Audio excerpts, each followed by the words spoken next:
Yes, mga lods, magkape tayo. Ito, yung kape natin mga lods, oh.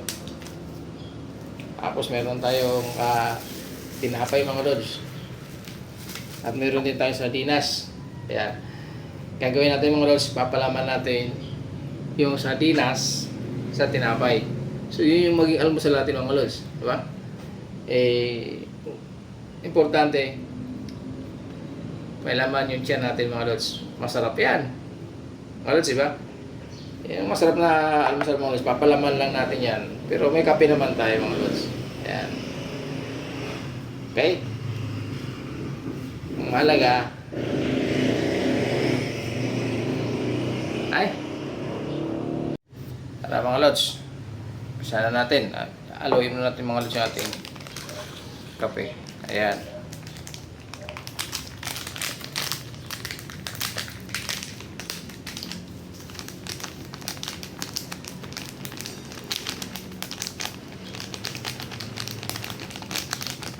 Yan, kape-kape mo tayo dyan.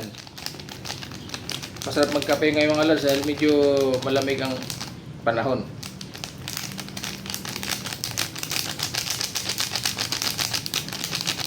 Ayan.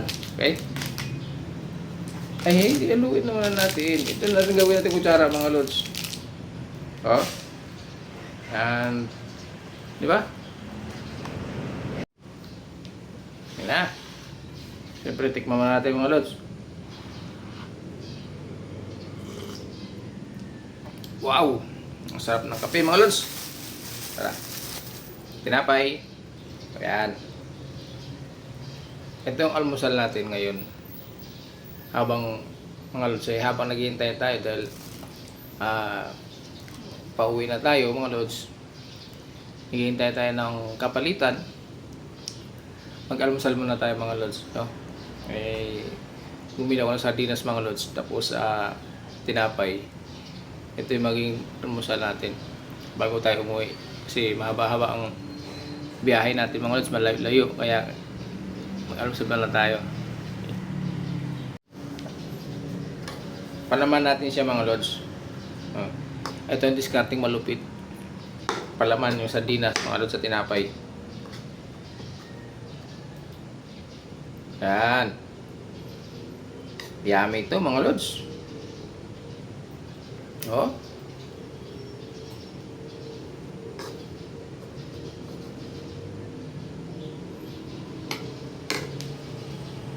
Hey.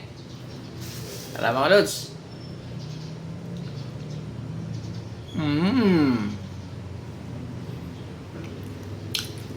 Kapain natin ng kape.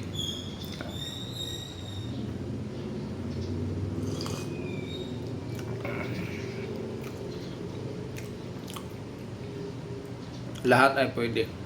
Huwag ka lang maging masilan mga lods.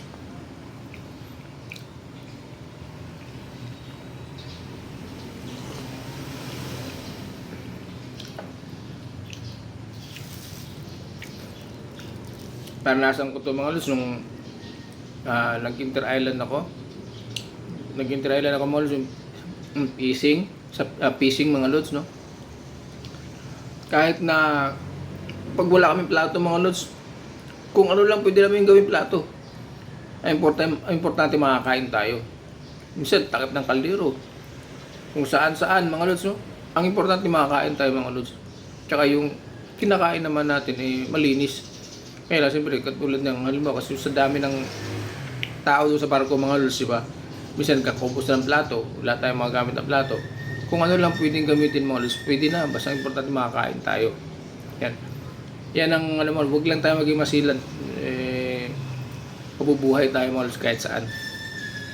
Kahit sa gubat tayo mga lods, mabubuhay tayo. Wag lang tayo maging masilan. Sa dagat, maraming pagkain mga lods sa dagat. Hindi pa natin natutuklasan, pero maraming pagkain sa dagat. Mayaman ang dagat mga lods. Marami kang makakain doon. Wag ka lang maging masilan. Mayaman ang karagatan natin mga lods. At ang kagubatan natin mayaman din. Kaya lang huwag ka lang maging masilan mga lods, no? Kasi may mga tao na mga lods na talagang likas na masilan. Yun yung mga nasa mga mga mataas ang mga lods na may mga sa buhay nila, kaya medyo naging masilan sila mga lods. Pero sa katulad natin na siyempre kahit isang tuka tayo mga lods, nabubuhay lamang kung hindi tayo magtatrabaho, hindi tayo kakain. Ayan, yun, sanay tayo sa ganyan mga lods, di ba? Sanay tayo sa lupa, sanay tayo sa dagat. So ako mga lods, siyempre ako natuto rin ako magluto-luto mga lods nung nag-Inter Island ako. Nanonood ako sa mga lagi ako na sa kusina. Titingnan ko yung luto ng mga kusinero doon. Titingnan ko anong mga luto nila. Yan. Yun yung natutunan ko mga lods. Pero ngayon, napagtanto ko mga lods, nagagamit ko na siya. Yun, nung nakikita ko noon, ngayon nagagamit ko na siya mga lods dito sa pagre-release natin. Kung hindi ako nagre-release mga lods, hindi ko magagawa yan. Kasi ayaw ko rin na nagluluto mga lods. Pero ngayon, na bumabalik sa alaala ko mga lods, yung mga nakikita ko sa pagluluto ng ulam. Kaya yan, nagagamit ko natin sa pagre-release natin. Malaking bagay din mga lods. Yung pagre-release natin, malaking nagkaroon din ng challenge sa sarili natin. So ayan, enjoy lang tayo mga lods, no? Ito ang ating almusal ngayon for today. Yan. Wag lang tayo maging masilan mga lods. At mabubuhay tayo kahit saan. Yan ang pakatandaan natin mga lods.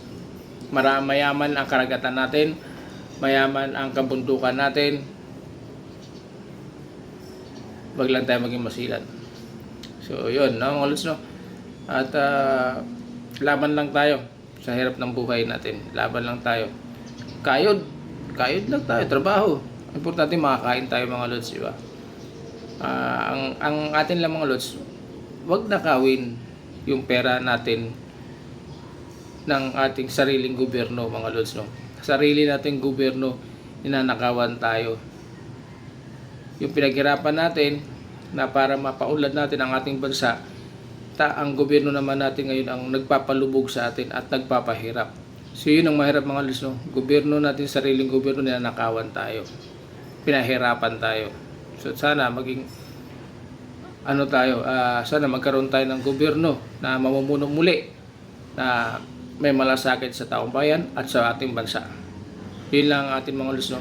Sana magkaroon ulit at maalis yung mga ganyang mga kalakaran sa gobyerno na sobrang ganid sa kapangyarihan, ganid sa kayamanan, ganid sa pera. Mga dayukdok sila mga lods. Kaya sakim, sana mapalitan sila lahat at anumbalik ang kasiglahan ng ating bansa at ng ating bayan. Para sa ganun, maging masaya naman tayo mga Pilipino na lumalaban ng parehas at patas, nagsisikap para sa pamilya at para sa future. Ayan mga lods, ingat lang po tayo sa tayo na road. Ingat po ang lahat. Bye bye mga lods, para sa mantala. Enjoy!